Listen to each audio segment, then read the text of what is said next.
assalamu alaikum wonɓe darde Jama TV. Assalamu alaikum téléspectateur wonɓe darde Jama TV. On jarama, on salminama, on weltanama. Hande kadi en inni welcome à Jama TV. Merci à vous tous. Haray ko weltanagol Allah kadi weltano on ono wonɓe darde Jama TV en fof anduɓe kadi émission ji no woodi. Si émission on tardi ka fande o tawata on nodda e lanɗon pourquoi e kala émission ala hande hara émission no woodi. Kono ɗon andi tun lendiji eɗen haray no 6 heures no ɗoɗi ha feƴƴiti. Haray mi salmini on mi weltanike on mi weltori kadi e mon kadi mi tawi goto be kamo mi salmini ɗum mi wimo assalamu aleykum mi salmiti kadi salmitagon ko o salmitigon kan kadi haray mi weltanimo moƴƴan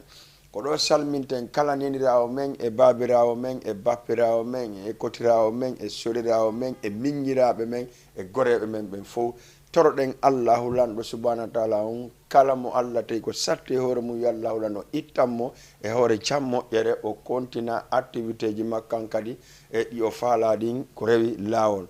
haray hande kadi en arti ka émission men ɗon andi hande émission men ko hotiri hen fouta 100% ambiance en waɗa ambiance jusqu'à 15 heures et 40 jusqu'à 15 heures 45 minutes par ce que ɗon andi ko 14h30 donɗen fuɗɗade e joni en wona ɗo ha 15 minutes plutôt non 45 pardon une heure de temps un peu de musique parce que ɗon beaucoup de musique un peu de parole haray kala association ji wonɗi ɗo Sénégal en accali hay e goto en salmini fop hande noon mi arana on e musique ɗi mbiyanda hoorema buyno andunoɗi kono ɓe yeggitiɗi mais hande noon en arta e mum acca régime sans plus tarder mahin kam makale magasuma manoɗa hoorema ko debbo sonnajo yimaynoɗo wonnoɗo yimude mi anda so wakkiti joni yimɓugol ngol par ce que mi natata ka biographie makko mais en tout cas o som makko makale ɗo cartonuno o cartoni jamma on heɗitimo acca may suive clip kanko makale daren clip makko on konno woniri ɓe andi yeggitinoɓe fof andita mayin ka régime Jama TV acca kapla acca clip najo ko yimayno ɗo musique manden comme no wirete noon ɗo andi sosoɓe e manin kaɓere ɓe nandi tempo mélodie on ko gotum salminten Jama on fop en acci alay goto en yaada e téléphone on 78 watton 116 82 38 78 116 82 38 toro ɗon clip mo falɗo on min jonna on acca mi yeɗike on hande haala kan ɗuɗata en arta direct kadi ka régime maydaren clip Ceerno Mamadou en nombaji ko hande ko hirden nombaji en dara no kadi arten e direct kadi e Lama Sidibé ko Allah wallata hande no si arten kadi ka deuxième partie hara yewten fi Sili National donc andi Sili National si Allah jaɓi ouverture donc le 13 Sili National ko joɓe Coupe d'Afrique des Nations à Côte d'Ivoire. Sili. Sili. Mindare nombaji Ceerno Mamadou arte ka plateau. Akasa. Acha. Régime 78 watton 116 82 38 78 116 82 38. Acha mindare nombaji Ceerno Mamadou si tawi régime on waɗi prêt si tawi acca ƴetten premier auditeur ka ligne walla auditrice allo jarama no marsude seeɗa no golle ɗen alhamdulillah yalle tum miniɗan faala ɗo yo ngokkat noon Sayfon mi nani on Sayfon mi nani mi nani on kanko e Arafan Dj kan ma si armanniga komo ɓeymi on kanko e Arafan DJ EJ Fabi MC bon d'accord d'accord wonnola on ɗo y a pas de problème merci ɗa nodda mi honto ɗanne honno a nodda on Koloban d'accord merci nani mi waɗantemo sallah jeeɗa jaram merci beaucoup allez 78 116 82 woko ya waɗanɓe après garta e ɗum ɗon maydaren nombaji Ceerno Mamadou avayen artu ka dédicace régime len Ceerno Mamadou roi de poɗa lo kinde poɗa donc ɗo gandi ko on sayari ko nombaje amlo wondi anana amlo nana ƴettu o wi wo yaha Côte d'Ivoire o ñama ceke aloko maintenant joni a yata Côte d'Ivoire ñamugo ceke aloko hiɗa bantigel ɗa fembude ɗon lokkayije ɓay mi yiɗon ɗa femba lokkayije feetuɗe donc ara en salmini kala fansijo nombaji salminen ɓe bantigel ɓen kadi moƴƴa salminen président Thiamala Bari bantigel ɗon andi ko ɓe bantigel en salmine ɓe moƴƴa salminen Aliou Teli aussi kankadi salminen mi salmino Sanu weldiyam mon copain par ce que si mi hewti ka atelier président Malal mi yara café wonde ara mi yoɓali e Sanu merci beaucoup salminen kadi Mr Banga ɗon andi ɓe bantigel ɓen ko fidèle ɓe Banga hara en salmini ɓe moƴƴa e salminen kala wonɗo ko atelier président Malal no gollude en tout cas wiyemɓe bon courage et bon sens aussi golle ɗen ko ɗum ɗo nafata janggo e hande fof hara mi salmini on mi weltanike on moƴƴa on fop mi accali hay e goto hay accuɗo hoore mum miɗo tawni ɗum nderto merci beaucoup haray mi wawata sirde inde ɗen fof ɓay jamanu ɗuuɗi mais on fop ko atelier ɗo mi salmini on parde monsieur Malal Bari Bantigel merci beaucoup arten association ni salminima no Dio Diallo en salmino kankadi moƴƴa en tout cas vraiment mo wakkili e piiji ɗin fof salminen kanin kadi Hajja Binta Pellel kankadi mo wakkili moƴƴa e côté rewɓen sonnaɓen Medina ɗo en salminimo moƴƴa salminen siramalaɗo miñam makko e monsieur Ba Modi kanko Jam Binta Pellel e famille on fop wonɓe ɗon ɓen en accali hay e goto donc sina accuɗo hoore mum salmina kadi Ibro Bosi Juma depuis Nef Tayre Diong e salmina Mr Billo kayen kadi Tayre Diong pay ko gonɗaɗo ma abiya men souvent ka émission ji ɗeɗo balle fof noon o sonkanilan ha ronki om yew mi ko Allah wallata yo Allah wallu en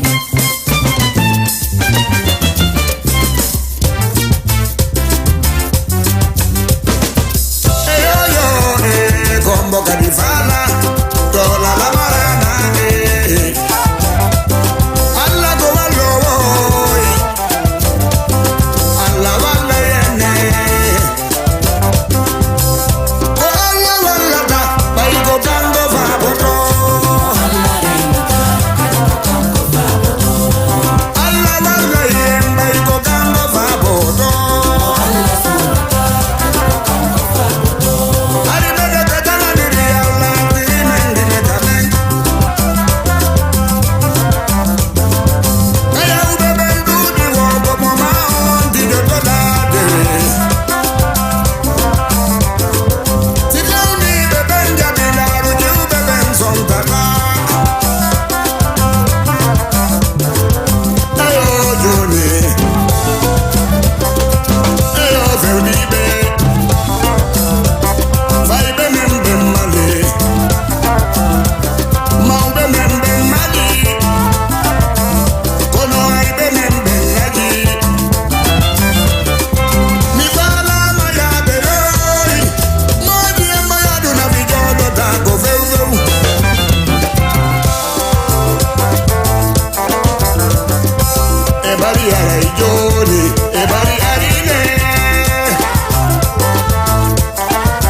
yiɗede no foti yiɗede signé Lama Sidibé l'enfant de Hore Fello en tout cas number one sa génération ka musique pastora wala inde ka musique mélodie Fouta Diallo ɗum ɗon wota goto fof conteste akasa merci beaucoup minen ɗum mbobano ina o kala waɗo musique tuppu serse kanko woni baba makko lamari goye droit kadi voilà kala wiɗo mala droit ɗum ɗon on tigi ɗaynima lamari droit wigo ka woni baba maɓɓe par ce que a ari a hanki ɗo arɗa imposé ɗa e hoore maɓɓe hakkude dañi Allah ɗamari droit par ce que ko gonga ma kadi a ari hanki ɗo a imposé ke hoore maɓɓe golle maɗe jamma o reconnaisi voilà c'est tout voilà jala jamma on contesté non voilà 78 watto 116 82 38 e ɗon andi hanki e wanno assemblée générale yebdeje wanno assemblée générale vraiment extraordinaire là-bas foti télévision ji ɗi fopp ye participe Jama TV ɗon andi cœur de l'événement ɓe waɗi direct cama on fopp humpidi kon no wadde kon hari jama on anda meɗen en direct anda meɗen feeti amayi si mi yeeyi ka tel ka ton ko mi watta ko faray no ka télé no ka page no tout jama on no reeni en tout cas jama on apprécie artugol amen ɗo men tawi machallah machallah machallah en tout cas assemblée générale o yooɗi foti labama merci mention spéciale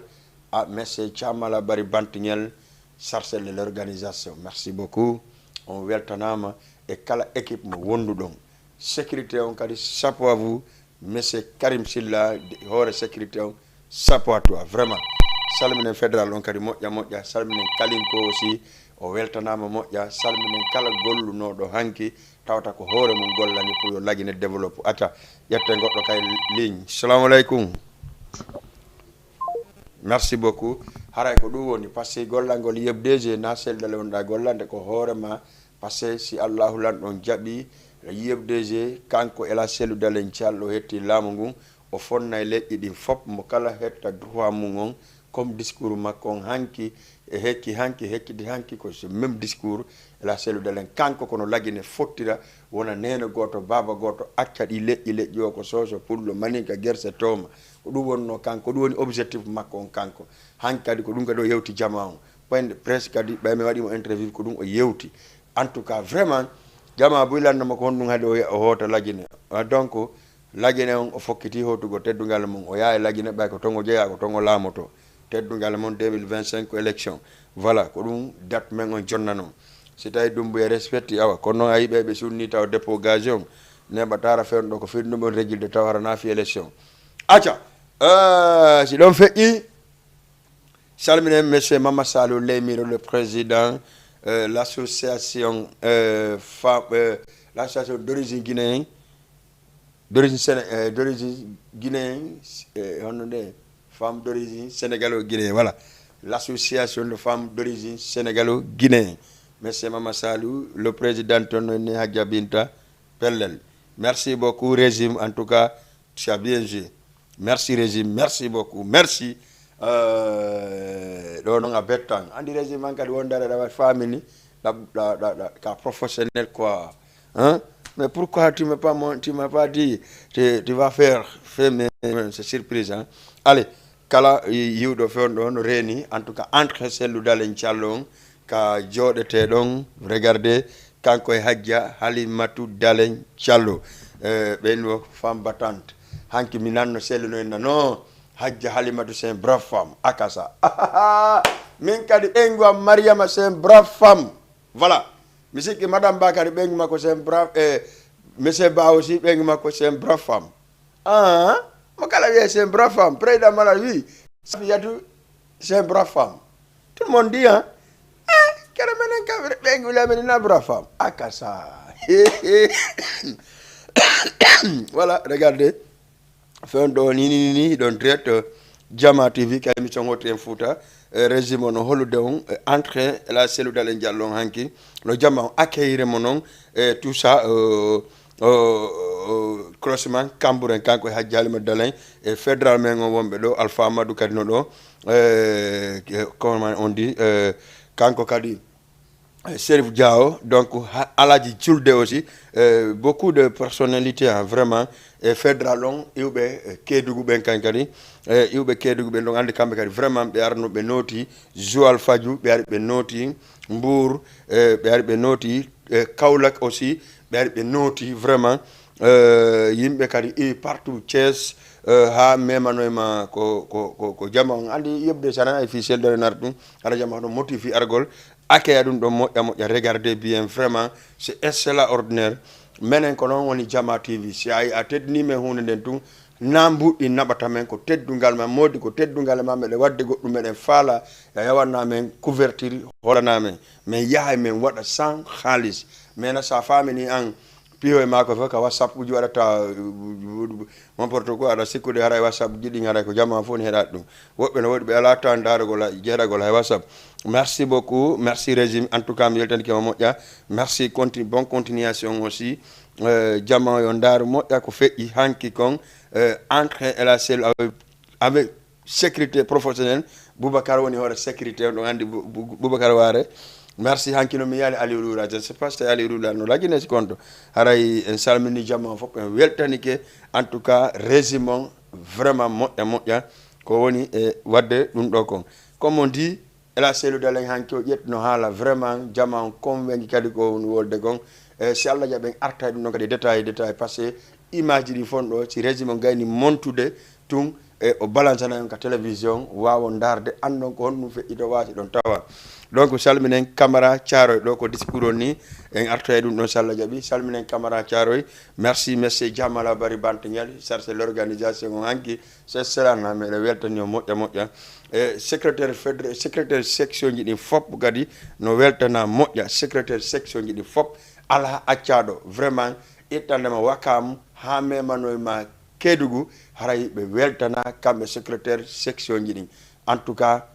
mene weltata chapeau à vous maintenant chapeau à section Kermbay Fall je répète aussi chapeau à section Kermbay Fall Alpha Salou chapeau à vous parce que hanki vraiment vous avez fait un excellent travail jama weltani on kañ kadi et puis animu on kañ kadi chapeau aussi à section Piking on kalay gazin on donc chapeau Thiaroye chapeau à Wakam chapeau Medina et chapeau à Kaolack chapeau à Joal Fadiouth chapeau à Tinguédji chapeau Rufisque chapeau à tout le monde vraiment on weltanama hanki on waɗi excellent travail golle labade merci beaucoup donc c'est feƴƴi ɗon en artay kadi ɗon andi en yahay Gambia people Général Barry salut à toi avant tout d'abord inchallah le 15 arowo ɗo haray menen men hewto e Gambie pour accueilligol tatika tigi ɗon andi Général Barry ko pay gonɗa ɗoma wakkili e côté promotion on Gambie il est seul maintenant Gambie y a pas deuxième si ɗon faala wo taw mono lande mi yewton ko won ton kon par ce que non pour le foot wonna on gonga tum seytino il est seul actuellement en Gambie waɗugol promotion et puis harando rewi lawol kadi merci beaucoup Général Barry tati Bobo Dansol inchallah dimanche samedi et dimanche le 20 et le 21 haray meɗen Gambia people maydaren régime maydaren clip comment on dit ça tati comment dirais-je oya honno de Djeliba voilà clip tati e Djeliba asutti mi sutti allez régime ande la weltanima par ce que a waɗi lan surprise jano aja sutti ko asura asutti mi sutti ko weli kono jombani sutti ko foti kono jombata uino gado be famani asikene bu kono wopani sutti ko weli kono jombani sutti ko foti kono jombata uino gado be famani asikene bu kono wopani uino gasi be jombani andu benka di fautaki uino gasi be jombaka andu benka di fautaki uino gasi be jombani andu benka di fautaki uino gasi be jombaka andu benka di fautaki si devi yauru jolton fotai metto to pop kadi lopo to pot si bidi do by support I soka célibataire sofi ɓuri militaire a heññata pop na ordinateur siga maɗuɗa water to selu poɗa mayde minni ɗuyta dolle poɗa mayde minni ɗuyta dolle Sutigo weli kono jombani Sutigo foti kono jombaka Uino gado be famani Asike nebu kono wopami Sutigo weli kono jombani Sutigo foti kono jombaka Uino gado be famani Asike nebu kono wopami Echurba fula wa ai kasare Be suti resto woni no porto Ida be woka di be hotto Nyande wo ya du leide porto Turba fula wa ai kasare Be suti resto woni no porto Ida be woka di be hotto Nyande wo ya du leide porto Espanka di be reuro yaino Bari kadi wo be fauto roita Dubai to bai be reuti roita Bai roita di wo no sati seda Alako wati sira e sara Alako wati tala ye bemu Kofi tata fe inondin Goja sa andai Sutigo weli kono jombani Sutigo foti kono jombaka Uino gado be famani Asike nebu kono wopani Sutigo weli kono jombani Sutigo foti kono jombaka Uino gado be famani Asike nebu kono wopani enani menga fautaki fikala nonga jombali ronki kono futaki nauyi kono bobali Ko wonda donga sudaki So besi ya mobaki Ommo koza anotali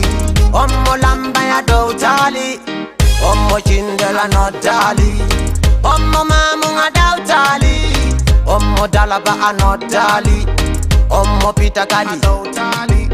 Bembe bama kwa doutali Bembe zere kora notali Bembe kamsa doutali Yami ko haweta Etual ko haweta Muki en ko dartido E grande de ko dartido E Philadelphia ko dartibe Alize ko haweta Sobedu ko haweta Ko alfa gai kisi mirai Ni werai kadiba ni wernai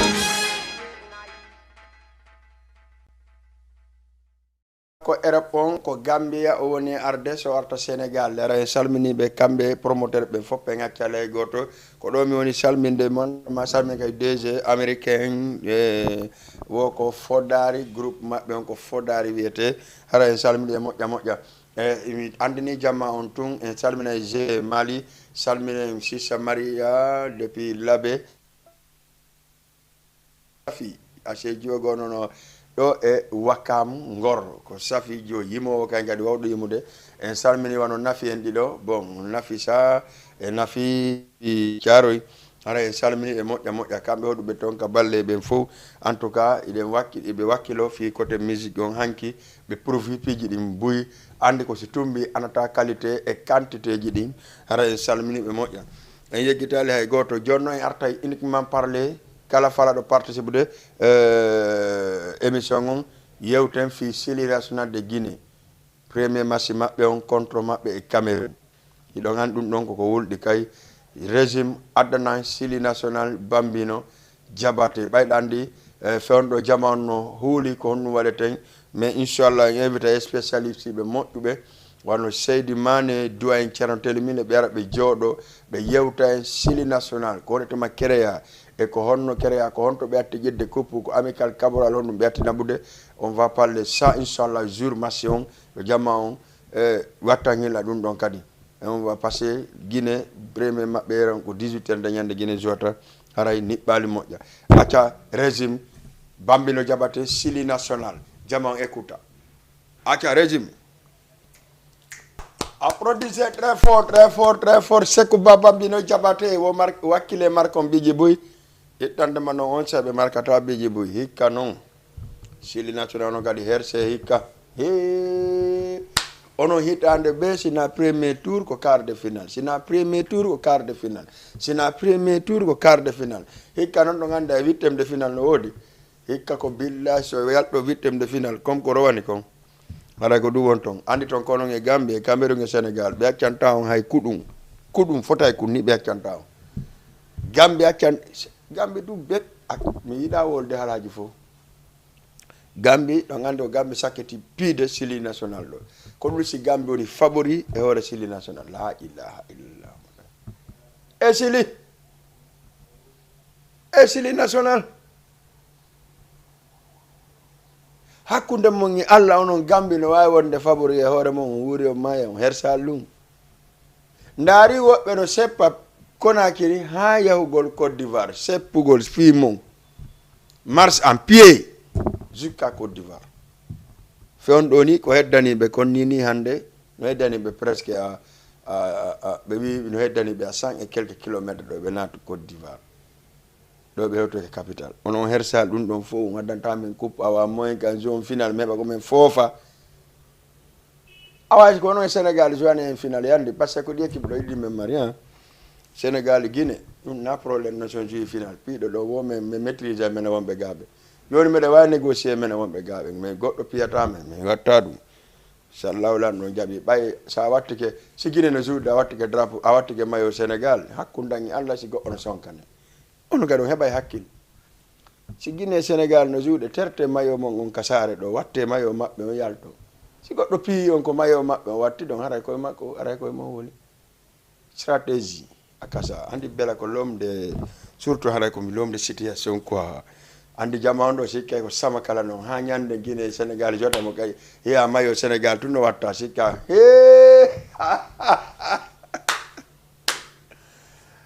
mi toriki on mi jeegi on onon supporter ɓe guinéen ɓe ɓen enen supporter ɓe Guinée ɓen min noon ko de équipe mi mari e nder Afrique fop mi fenanta on dey fewno ɗo ni équipe an premier jon ko Laguiné deuxième jon ko Sénégal min mi ala ɗiɗi si Laguiné noon e Sénégal no jurude ɓe fotnaylan tel sur le maire 22 38 régime notre club Sili national de la Guinée ɗo joni ko mi woɗɗini ko Sili national heɗeni lan seeɗa quelques minutes heɗeni lan no quelques minutes mayi arten kadi e club go kadi hara ko Sili national 78 116 82 38 régime mayi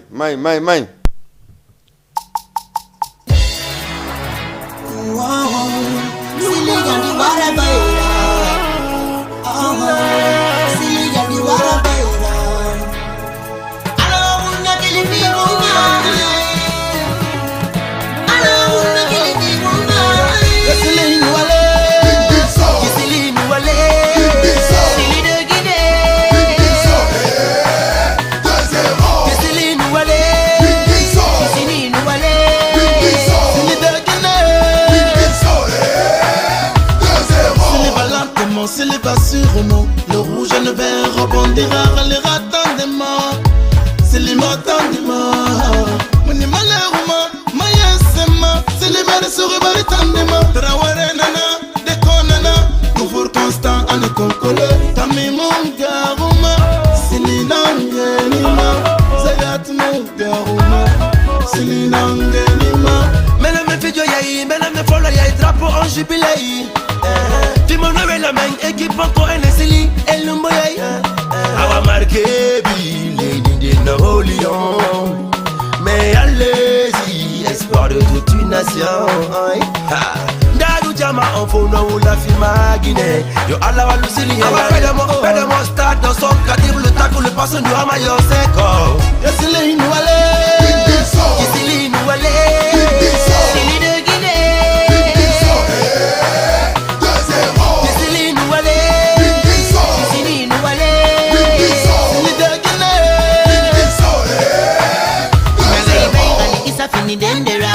Sili national tamuga umiyara mubere masembe nana yibia sitambu woguna kelimane umatina rafenara tina rafenara umabori rafenara Traoré lenge tongo baba yara baira aibraga ewunyina fura lengera bira gaya kamina na bobana na fofana na konkole nana saga nana sanko nana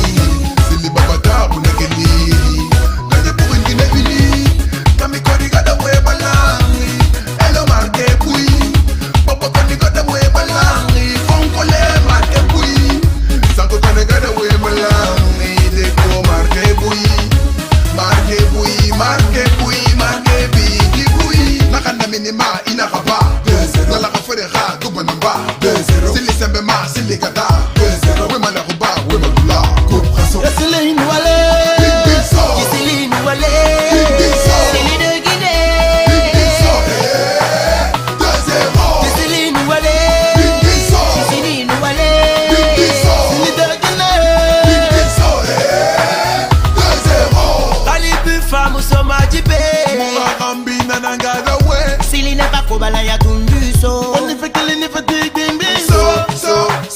bimbi so bimbi so bimbi so bimbi so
un instant Ballézar fitri mabbe do ngandi kambe kadi en tout cas degedi fossidi ko sénégalais be base be lagine ko non fendo sa ni be ko be sénégalais be on habay tellement ko lagine welri be kambe fendo base mabbe ko Canada do ngandi degedi fossidi ko kam Moussa Mbaye Abdou Mbaye ko kambe dido ko adenye ko be tato déjà ko to so ko mabbe jogino Ballézar donc do ngandi be kambe kuru mabbe on kambe Abdoul Mbaye degedi fostri donc hara en salmini jama fop ñinneɓe ko ɗo wonɗen waynitade déjà mi yakki daw e clip goto kadi Sili National mi waynito mboma noon no halfini en hikka lagine joy final Sili National joy final Coupe d'Afrique des Nations mo kala waɗi ko agenda mo mboma wi hikka jama andaymo ko wimo mboma kon holotomo kadi ko wimo mboma kon parce que mboma o wi lagine joy final Coupe d'Afrique des Nations hara ko teddungal jama on fop mi anditini on non dum don si Allahu lan on jabi yo Allahu lan on barking karho makko kon kanko usasi mboma merci beaucoup wadu hayon andi ko usaji wada do hayon hara salmini jama fop mi acciali hay e goto kala mo nan gaay ndemo yo andu kanko mi fuddori en tout cas chapeau à tout le monde parce que lang andi vraiment hidon wakili ndargol émission on don wakili ndargol télévision on don wakili merci à Safiatou madame Bari ka boutique be fop kadi wonbe dar émission la weltani be Habibou kadi la weltani dum ka Pepsi ensemble pour le Sénégal hara de weltani Elas Mamadou Salou So Mbalo monsieur le maire Souleymane Diallo tout le monde en actuali hay e goto ka Pepsi ensemble pour le Sénégal Jang Aïssatou kadi président yon akaka. Merci aussi à Petit Yero Charo Imamo, un salminen Kadjatou, américaine, depuis Kankadi Tong côté Kermasaronto. Salminen Gadi, commandresse, Salminen Famata Kermasar. Merci à vous tous. Merci. Un kiki de Sarla Jabi, Kaimi sur la Bapoy. Régime, l'autre Sili National. On se dit bye, ciao. Merci.